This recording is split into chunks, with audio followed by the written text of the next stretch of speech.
From the many stories on the internet, reaching ghosts, goblins, demons, and even insane people. The stories that are either written to be scary or tell an interesting story based on real life.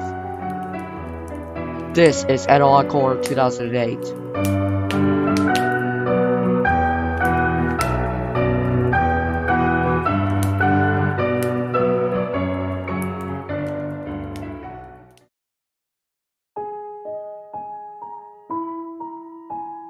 I was 12 years old, spending a fair amount of time at my grandmother's cabin in Pine Grove State Furnace. Pine Grove has always been haunted, mostly due to Fuller Lake, a water-filled, old, open-pit iron mine. Through the Park Service has gone so far as to send divers down to the bottom to prove that no one was killed. Many people have seen ghostly horses stampeding the old stables to the lake and into the water, making it glow a deep blue before disappearing.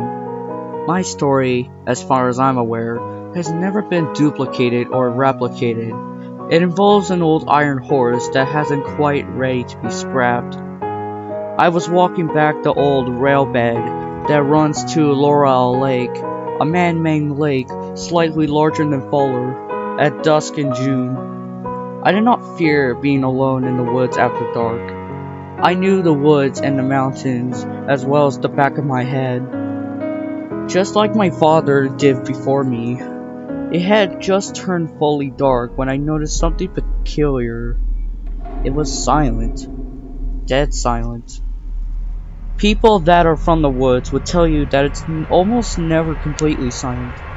There's always some critter rustling through the leaves, a cicada or crickets chirping, a great horned owl hooting its dominance.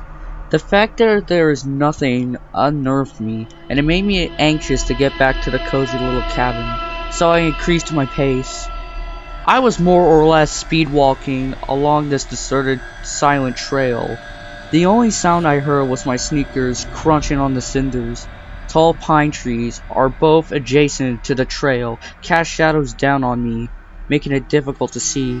I was just reflecting on how dark it was. That's when I heard the sound I will never forget for as long as I live.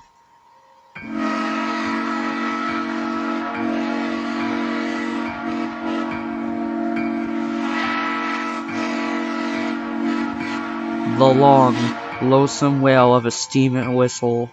I recognized it from a trip to the Strasbourg Railway when I was younger. Nothing in the woods could replicate that sound. The hairs on the back of my neck stood up and I looked around. The place was empty as a church on Monday. I was in the deserted part of the trail. The nearest cabin was 2 miles away from the opposite direction. I simply told myself that my mind was playing tricks on me, and I kept walking.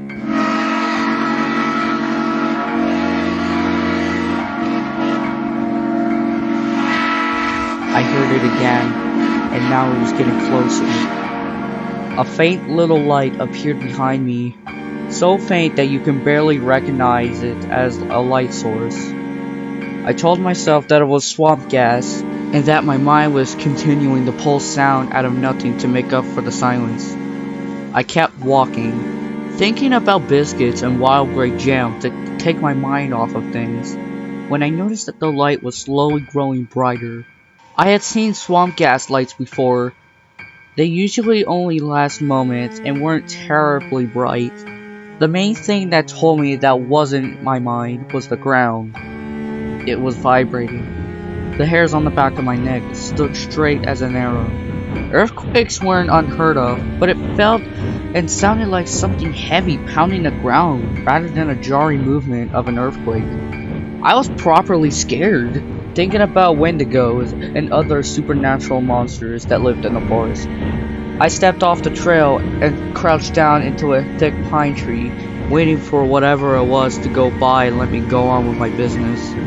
I became aware of a slow snorting sound, making me again think it was a giant 80-foot wendigos that turned people into cannibals with their touch.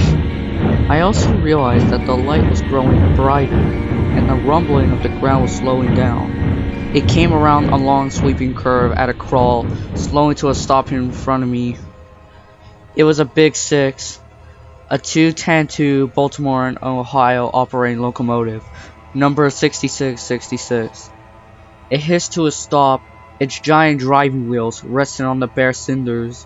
It was shrouded in a light blue mist of steam, and it wore a deep black coat of paint that seemed to suck all available light to it, except the bright light of the front spotlight. The steam mist, when it hit me, turned cold. I bit hard on my knuckles, trying to control myself.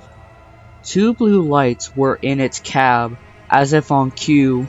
One hopped down and crouched into the bushes for a moment. I heard the sound of stressed steel and a clack. An invisible switch had been thrown by the ghost fireman. The blue light then took the opportunity to walk slowly back to its 91-foot-long, evil-looking locomotive, before casually climbing back up the ladder into the cab. I then saw the firebox open.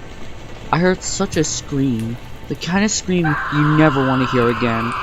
The sound of someone being roasted alive.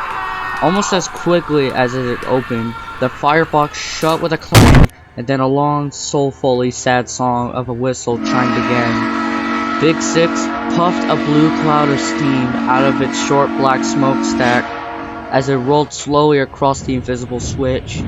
It took a sharp, almost 90-degree turn, much too sharp for any locomotive, and puffed away into the woods.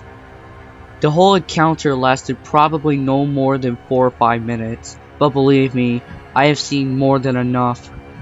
I did the rest of the trail at a dead sprint and didn't stop until I was in the cabin with a thick wooden door behind me. My grandparents, parents, and friends had tried unsuccessfully to get the story out of me, but I never told anyone about it until this day. The story how I have seen one of the scrap Big Sixes that burned people for fuel.